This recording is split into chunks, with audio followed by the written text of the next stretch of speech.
When I left school, I had no qualifications and no career guidance. I was expected to get married and settle down. So it was really hard to carve out a career for myself. But I always had ambition and a spark inside of me. I just needed to find the right outlet. I did lots of jobs and luckily did really well in all of them. I was motivated to do well and to improve myself. I loved working with people and felt that making a difference in society was something that I passionately wanted to do.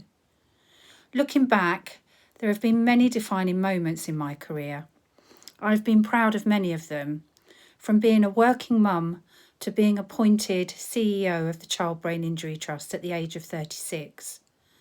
But over the last 12 months, through this awful pandemic, I can truly say I am most proud to have brought my organisation through it with strength, kindness and vision.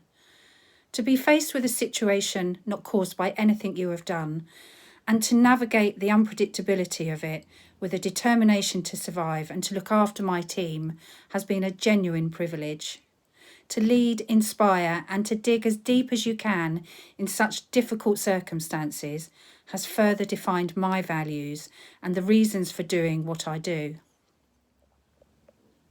Over the past 30 years or so, there have been many improvements in the workplace for women. When I started out, once you were pregnant, that was it, you were written off.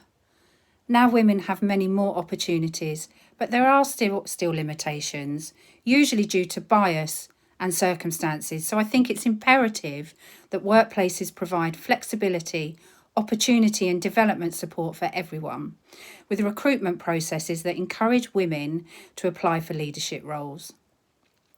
The language used in leadership recruitment often puts women off or makes them think that it's not for them.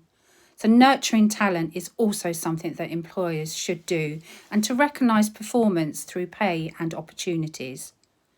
Above all, a more flexible approach to working is needed so that women with caring or other responsibilities don't suffer guilt complex. Coaching is brilliant and should be offered more widely to enable individuals to achieve their aspirations and to look at organisations' values and culture as a way of developing change. Luckily, I've not had many obstacles in my career, apart from occasionally not being heard or being accused of being too emotional. I hate that.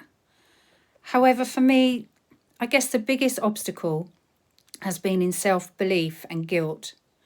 I don't think I'm unique in that many women suffer with career guilt, which can hold them back.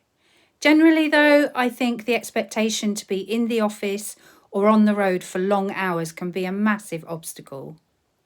Also, a lack of career path can be difficult, especially if women take time out to bring up their children. And of course, not having flexibility from employers is a huge obstacle. So what advice would I give to my younger self just starting out in my career? I'd say be confident in your decisions, always be true to yourself, and take every opportunity you can, and don't feel guilty for being successful. Have I experienced any bias in my career? I remember a business leader of a huge corporation once said to me, "You're only a charity worker, what do you know?" I told him what I knew as a leader and then asked him what he knew about social responsibility. He admitted he didn't know much. He is now the chairman of the Child Brain Injury Trust. So what did I do? I inspired him to be better.